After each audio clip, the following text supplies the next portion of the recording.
Hello everyone, myself Romi Narwal and welcome है हमारे platform we plus education पर। आज की वीडियो में हम देखने वाले हैं कि जो सीटेट का लेवल सेकंड उसका जो सीडीपी है उसके 30 क्वेश्चंस हैं वो हम इस वीडियो में कवर करने वाले हैं। जैसा कि आप सभी को पता है कि जो सीटेट का पेपर है उसका डिफ़िकल्टी लेवल हमारा मॉडरेट यानी कि एवरेज से ऊपर रहा है। जो क्वेश्चन है वो थोड़े से डीपली पूछे गए हैं। अगर आपकी कंसेप्ट क्लियरिटी रही है तो ही आप उनके आंसर देने के लिए आपने आंसर तक पहुंचने में आप काबिल रहे होंगे। ठीक है, तो आइए एक बार शुरू करते हैं और देखते हैं कि क्या क्या हमारे आंसर हैं।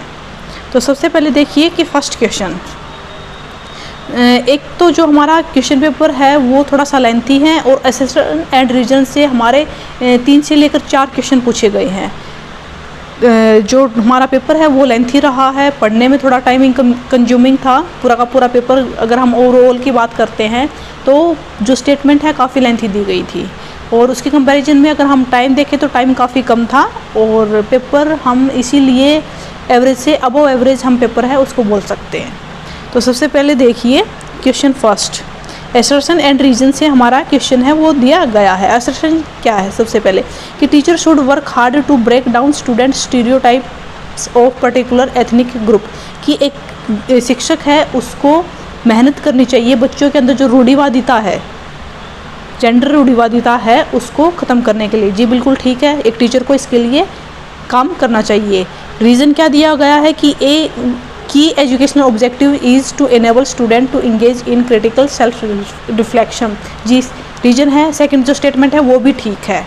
अब असर्शन एंड रीजन का कैसे देखना होता है, हमें सबसे पहले जो फर्स्ट स्टेटमेंट है वो सही है या नहीं, ठीक है, फिर जो सेकंड स्टेटमेंट है वो सही है या नहीं। तो जो फर्स्ट स्टेटमेंट है वो भी अपने आप में सही है, जो सेकंड है वो भी सही है, ठीक है। फिर बाद में हमें देखना है कि जो सेकंड स्टेटमेंट है कि जो रीजन दिया गया है वो इसकी करेक्ट एक्सप्लेनेशन है या नहीं है, ठीक है। तो देखिए जो टीचर है उसको वर्क हार्ड करना चाहिए। क्योंकि शिक्षा एक प्रमुख उद्देश्य क्या है कि विद्यार्थियों को समालोचनात्मक आत्मचिंतन के लिए प्रोत्साहित करना। तो इसका आंसर आपका रहने वाला है कि ए और आर जो है वो दोनों ठीक हैं आपके, और जो आर है वो इसकी करेक्ट एक्सप्लेनेशन है, ठीक है। तो आंसर रहने वाला है आपका इसका सी। चलो देखते हैं अब next question. Which of the following is an example of intrinsic motivation, की आंतरिक मोटिवेशन का सबसे बेस्ट एग्जाम्पल कौन सा है। तो सबसे पहले देखते हैं, हम ऑप्शन की तरफ चलते हैं कि शिक्षक को प्रभावित करने के लिए परियोजना को पूरा करना, नहीं ये नहीं होगा आपका। डांट से बचने के लिए, तो वहाँ पर क्या है, बच्चे का इंट्रिंसिक मोटिवेशन तो है ही नहीं। पुरस्कार राशि के लिए प्रतियोगिता में, तो ये भी क्या है, एक एक्सट्रिंसिक, आप किसी को पुरस्कार दे रहे हैं या दंड दे रहे हैं तो सारे के सारे आपके क्या है, एक्सट्रिंसिक में आते हैं। लेकिन फोर्थ क्या है कि व्यक्तिगत आनंद के लिए एक वाद्य यंत्र बजाना, यानी कि खुद की खुशी के लिए कोई कार्य करना, यानी कि अंदर से मोटिवेशन है। तो इसका आंसर रहने वाला है आपका फोर्थ। इसके बाद थर्ड क्वेश्चन, कि निम्नलिखित कथन में विकास के किस सिद्धांत को दर्शाया गया है। जो बच्चे अपने शुरुआती वर्षों में भाषा सीखने के लिए अनुकूल वातावरण से वंचित रहते हैं उन्हें बाद के जीवन में भाषा चुनने में थोड़ी कठिनाई होती है।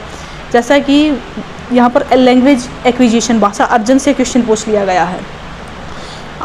बच्चे स्टार्टिंग में क्या है कि बिना किसी एफर्ट के भाषा सीखते हैं, ठीक है। तो यहाँ पे क्या है कि भाषा का विकास पूरी तरह से आनुवांशिकी हेरिडिटी के ऊपर डिपेंड है, नहीं ऐसा तो कुछ भी नहीं है। विकास अव्यवस्थित, ये भी ऐसी कोई बात नहीं है लैंग्वेज सीखने के केस में। भाषा के विकास का एक संवेदनशील काल है, जी नहीं। भाषा और अनुभूति जटिल रूप से परस्पर संबंधित हैं, कि लैंग्वेज और कोग्निशन है दोनों एक दूसरे से क्या है, इंटरलिंक्ड है। तो ये आपका क्या रहेगा, आंसर फोर्थ। इसके बाद जो नेक्स्ट है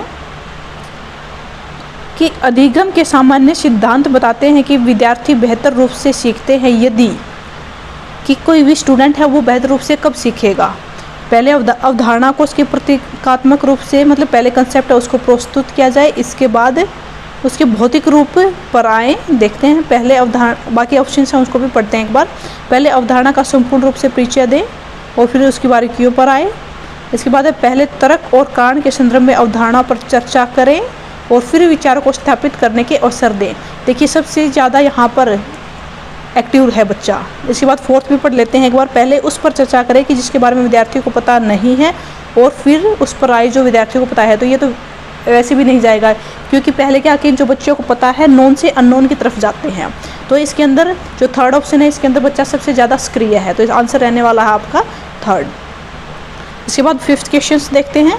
एक शिक्षिका अपने विद्यार्थी को अधिसंज्ञानात्मक यानी कि मेटाकोग्निशन कौशल के विकसित करने में मदद करना चाहती है, तो निम्नलिखित में से कौन सी रणनीति सबसे अधिक प्रभावित होगी। विद्यार्थियों को अभिप्रेरित करने के लिए लगातार ग्रेड और प्रतिपुष्टि का तो हमें इसमें कोई काम ही नहीं दिखाई दे रहा है। इसके बाद है कि विद्यार्थियों को याद करने के लिए पाठ सौंपना और उन्हें जी नहीं, ये भी नहीं होगा।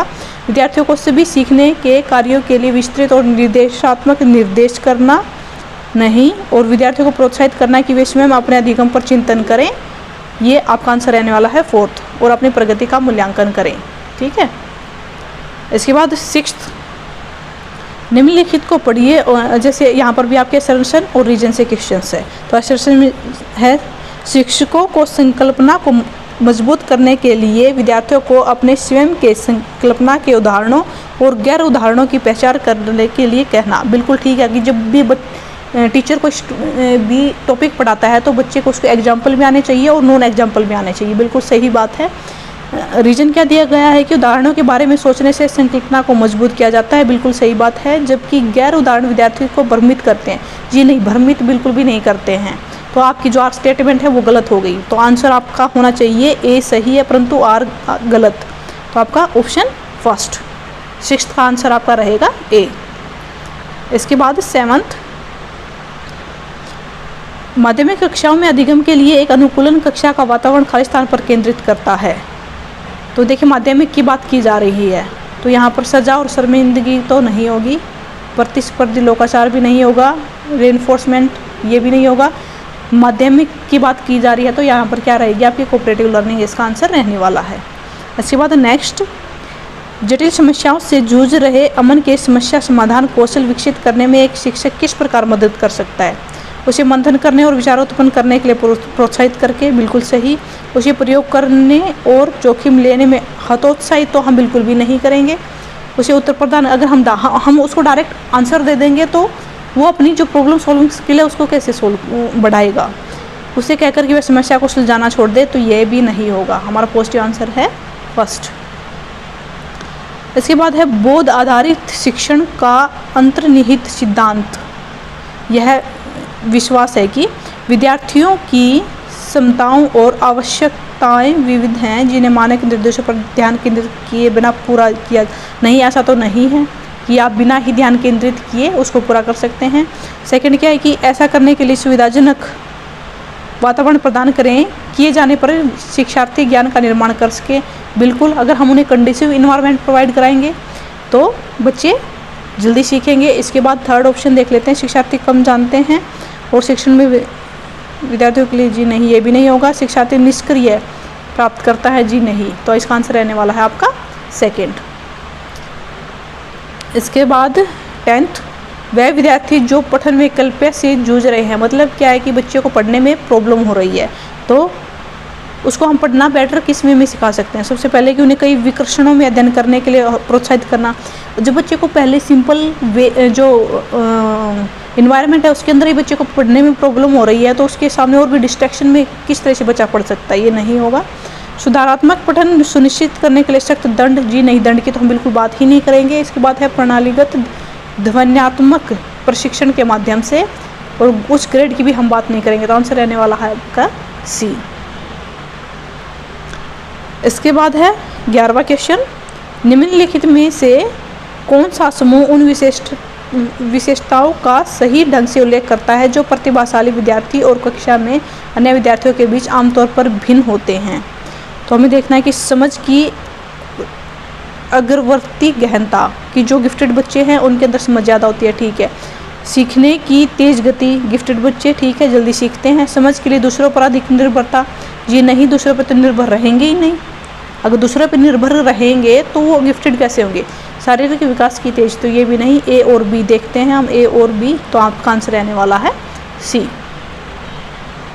इसके बाद देखते हैं 12वां क्वेश्चन, शरणबाधिता के संदर्भ में निम्नलिखित में से कौन सा कथन सही है। श्रवण बाधिता बच्चे की प्रभावी ढंग से संवाद करने की क्षमता को प्रभावित कर रहा है। बिल्कुल, जब बच्चा सुन ही नहीं सकता तो वो डिस्कशन क्या करेगा, कम्युनिकेशन क्या करेगा। ठीक है, तो आपका आंसर फर्स्ट ठीक है। इसके बाद और पढ़ लेते हैं कि बच्चे के पास तेज़ आवाज़ करके बच्चे की सुनने की, जी नहीं, ऐसा तो कुछ नहीं होगा। श्रवण बाधिता में कान के किसी इशारे की, ये भी नहीं है श्रवण बाधिता। ठीक है, तो क्या है कि जो श्रवण बाधिता है यानी कि हीयरिंग इम्पेयरमेंट है, उसमें क्या बच्चे को कम्युनिकेट करने में प्रॉब्लम आती है। इसके बाद 13वां क्वेश्चन कि समावेशन के संदर्भ में पाठ्यचर्या सीखने की अपेक्षाएं खालिस्तान में समान तथा खालिस्तान में वे भिन्न होती हैं। तो देखिए, इंग्लिश में देख लेते हैं। In the context of inclusion curriculum learning expectation are same in this. तो यहाँ पर क्या रहेगा, इनरिचमेंट एंड एक्सेलरेशन। ठीक है, आपका आंसर रहने वाला है फर्स्ट। इसके बाद 14वां क्वेश्चन, संरचनावादी सिद्धांतकारों के अनुसार निम्नलिखित में से कौन सा कथन सही नहीं होगा। यहाँ पर नेगेटिव नहीं पूछा है। तो नॉलेज इज सब्जेक्टिव यानी कि ज्ञान प्रति व्यक्तिपरक है। प्रभावी अधिगम सुनिश्चित करने के लिए शिक्षार्थियों को बाहरी रूप से प्रेरित करने की आवश्यकता है। ज्ञान बहु और है, शिक्षार्थी अपने ज्ञान की संरचना कर सकते हैं।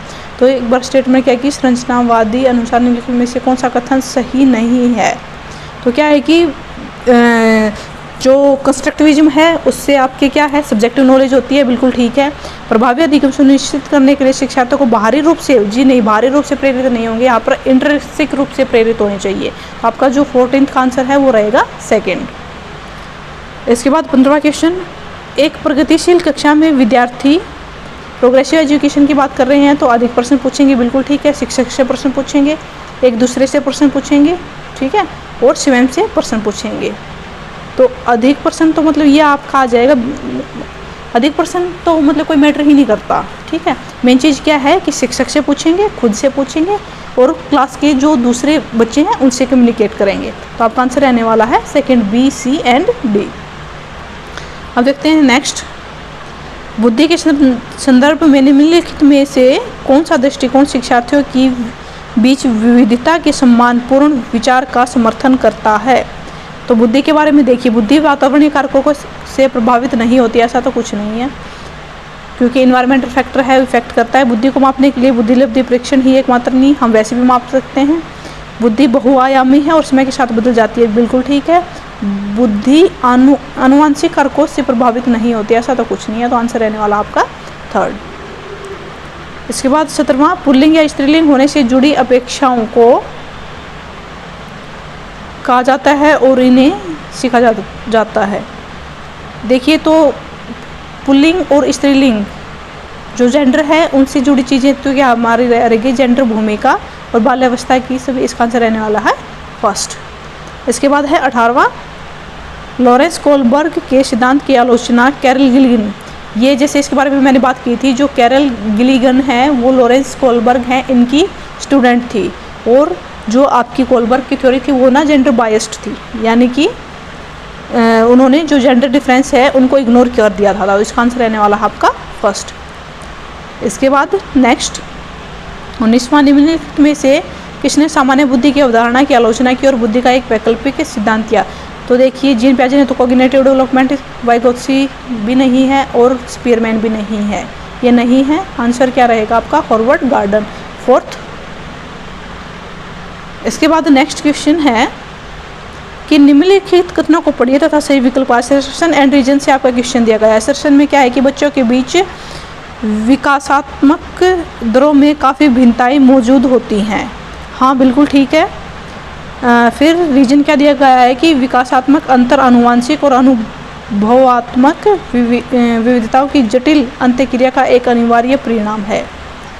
ये आपका ठीक है, लेकिन इसकी करेक्ट एक्सप्लेनेशन है या नहीं है तो इसको आप थोड़ा सा डाउट में रखिएगा, ठीक है। हम चलते हैं नेक्स्ट क्वेश्चन की तरफ। 25 कि भाई बहन के रिश्ते में माता पिता और सिबलिंग, जैसे जो सगे भाई बहन होते हैं उनकी बात कर रहे हैं कि माता पिता और साथियों के साथ संबंधों में से भिन्न होते हैं और बाल्यावस्था में सामाजिकरण में, बिल्कुल ठीक है। केवल प्रारंभिक बाल्यावस्था में महत्वपूर्ण होते हैं, ऐसा तो कुछ नहीं है। सिबलिंग है आपके आगे तक हम चलते हैं, आपकी जो बाल्यावस्था के बाद किशोरावस्था आती है, उसके अंदर भी काफ़ी हेल्पफुल होते हैं कि सामाजिक। थर्ड है कि सामाजिक बुनियादी भूमिका नहीं है, ऐसा कुछ नहीं है। और फोर्थ है कि माता पिता और साथियों के साथ संबंधों में समान तो कैसे होंगे, माता पिता के साथ अलग रिलेशन है, ठीक है, साथियों के साथ मतलब फ्रेंड्स के साथ अलग रिलेशन है। तो आंसर रहने वाला है आपका 25 का फर्स्ट। इसके बाद 26 है कि महारत लक्ष्य, और मतलब इंग्लिश में देख लेते हैं एक बार क्या बोल रहा है कि what is the difference between mastery goal and performance goal. देखिए मास्टरी गोल तो क्या है कि किसी भी चीज़ के अंदर आपने मास्टरी हासिल कर ली है, मतलब आपने गोल है उनको अचीव कर लिया। परफॉर्मेंस क्या होती है कि आपने कितने अच्छे से उसको परफॉर्म किया है, ठीक है। तो एक बार इसके आंसर हैं, ऑप्शंस हैं, उनको पढ़ लेते हैं कि mastery goals are focused on avoiding, जी नहीं, अवॉइडिंग तो हमारे पहले से ही नहीं आएगा, तो हम इसको इग्नोर करते हैं। Mastery goals are focused on gaining approval from other, while performance goal are focused on avoiding failure, जी नहीं, अवॉइडिंग की बात की जा रही है तो नहीं आएगा। इसके बाद mastery goals are focused on achieving a certain level of performance, बिल्कुल। और एक बार हम परफॉर्मेंस का भी पढ़ लेते हैं कि performance goals are focused on improving one's, ठीक है। तो आपका आंसर रहने वाला है थर्ड। इसके बाद जो नेक्स्ट है कि निम्नलिखित में से कौन सी पियाजे की संज्ञानात्मक विकास के सिद्धांत की सीमा है। संज्ञानात्मक विकास में भाषा की भूमिका पर अत्यधिक बल दिया है, नहीं, ऐसा तो कुछ नहीं किया पियाजे ने। वह संज्ञानात्मक विकास में जैविक कारकों की भूमिका को ध्यान में नहीं रखता, ये भी नहीं है। संज्ञानात्मक विकास पर संस्कृति और सामाजिक कारकों के प्रभाव को ध्यान में नहीं रखता, जी बिल्कुल, क्योंकि सोशल एंड कल्चर से वाइगोत्स्की ने बोला है, ठीक है, जिन पियाजे हैं उन्होंने नहीं बोला है, ठीक है। तो आंसर क्या है आपका थर्ड रहने वाला है। इसके बाद नेक्स्ट, पियाजे के अनुसार गुणात्मक रूप से 4 विभिन्न अवस्थाएं, जैसे कि sensory, pre operational, concrete operational and formal operational, जो ये 4 स्टेजेस दी गई हैं, इनके बारे में पूछा गया है कि दुनिया की विभिन्न संस्कृतियों में व्यापक रूप से भिन्न होती हैं, बच्चे के जेनेटिक कोड पर निर्भर होती हैं, नहीं, ऐसा तो नहीं है, बच्चे के विकास के सार्वभौमिक पैटर्नों का प्रतिनिधित्व करती हैं, ठीक है। तो आपका आंसर रहने वाला है थर्ड। इसके बाद नेक्स्ट क्वेश्चन है, लेव वाइगोत्स्की द्वारा पूछा गया है कि उनका मानना है कि जो विकास है प्रकृति में अस्तित्व है, डिसकंटिन्यूस, नहीं, ऐसा तो नहीं है, सीधे परिपक्वता के परिणाम में होता है, नहीं जी। ये देखिए जो सामाजिक संपर्क, सोशल कल्चर थ्योरी है, वो दी थी लेव वाइगोत्स्की ने। तो आंसर रहने वाला आपका थर्ड। इसके बाद नेक्स्ट है आपका फिर से असर्शन एंड रीजन से क्वेश्चन पूछा गया है कि प्रत्येक वर्ष लता जो कि कक्षा 7th की शिक्षिका है, उनके क्षेत्रों में करियर पर चर्चा करने के लिए एक महिला गणित प्रोफेसर और एक पुरुष नर्स को। देखिए मोस्टली हमारे समाज में क्या होता है कि जो नर्स होते हैं वो लेडीज होती हैं और मोस्टली जो प्रोफेसर होते हैं वो जेंट्स होते हैं, लेकिन क्या है यहाँ पर अपोजिट बताया है, ठीक है। अपोजिट मतलब गणित की तो महिला प्रोफेसर है और नर्स पुरुष को बोला गया है, ठीक है। तो हमारा फर्स्ट जो स्टेटमेंट है, असर्शन है, वो सही है। एक बार इसका कारण भी पढ़ लेते हैं कि लैंगिंग मतलब जेंडर डिफरेंस जन्मजात है और समाज के माध्यम से अधिकृत नहीं है, नहीं, ऐसा तो कुछ नहीं है। आपकी जो सेकंड स्टेटमेंट है वही गलत है, ठीक है। तो ए सही, परंतु जो आर है वो गलत है, ठीक है। तो 30 है, इसका आपका आंसर रहने वाला है 1। इसके बाद जो नेक्स्ट है कि समावेशी शिक्षा में क्या शामिल है। तो क्या है, सभी शिक्षार्थियों के लिए मानक पाठ्यचर्या, विशेष आवश्यकता वाले विद्यार्थियों को केवल, जी नहीं, ये नहीं रहेगा, व्यक्तिगत अंतरों की पहचान के परिणाम स्वरूप पाठ्यचर्या में लचीलापन, जी फ्लेक्सिबिलिटी की बात की जा रही है, ठीक है। तो आपका आंसर क्या है, थर्ड रहेगा। इसके नेक्स्ट है 21 कि समालोचनात्मक चिंतन में प्रमाण की क्या भूमिका होती है। तो प्रमाण तार्किक और सुनियोजित रूप से मूल्यांकन किया जाना चाहिए, बिल्कुल ठीक है। समालोचनात्मक चिंतन के लिए प्रमाण अप्रासंगिक है, जी नहीं, व्यक्तिगत राय, और तो आंसर रहेगा आपका फर्स्ट। इसके बाद 22वां क्वेश्चन, निम्नलिखित में से कौन सा प्रश्न बच्चों के समालोचनात्मक व रचनात्मक चिंतन को बढ़ावा देता है, ठीक है। तो यहाँ पर देखिए, पानी के बचाव के लिए सबसे अच्छा तरीका, पानी के बचाव के लिए सबसे अच्छा तरीका कौन सा हो सकता है और क्यों, ठीक है। आपके देश में कुल मतलब कि आपकी थ्योरेटिकल नॉलेज के ऊपर बेस्ड है, ये भी थ्योरेटिकल पे बेस्ड है, ये भी थ्योरेटिकल बेस्ड है, ठीक है। जहाँ पर सोचने की और बच्चों को अपने पास से आंसर देने की जरूरत पड़ रही है, कौन सा है, फर्स्ट। तो 22 है, उसका आंसर रहेगा फर्स्ट। इसके बाद नेक्स्ट है कि निम्नलिखित कथनों को पढ़िए तथा सही विकल्प का चयन कीजिए। एसर्शन एंड रीजन से क्वेश्चन है कि बच्चों में संज्ञानात्मक विकास पर भाषा के प्रभाव पर जीन पियाजे और लेव वाइगोत्स्की के दृष्टिकोण में भिन्नता है। जी बिल्कुल ठीक, क्योंकि जो पियाजे हैं उन्होंने कोग्निटिव डेवलपमेंट है उसके ऊपर ज़्यादा फोकस किया है, जबकि जो वाइगोत्स्की है उन्होंने सोशल कल्चर थ्योरी के ऊपर फोकस किया है। अब रीजन देख लेते हैं कि खोज अधिगम में शिक्षक अवसर प्रदान करता है और विद्यार्थी स्वयं जानकारी प्राप्त करने के लिए उन्मुख होते हैं। बिल्कुल ठीक है। और देखिए इन दोनों जो स्टेटमेंट हैं इनका आपस में कोई लेना देना नहीं है। ठीक है, तो आंसर क्या रहेगा आपका कि ए और आर स्टेटमेंट ठीक तो हैं, बट आर का इसके साथ कोई रिलेशन नहीं है, मतलब आर इसकी करेक्ट एक्सप्लेनेशन नहीं है। तो आंसर आने वाला है आपका 4th।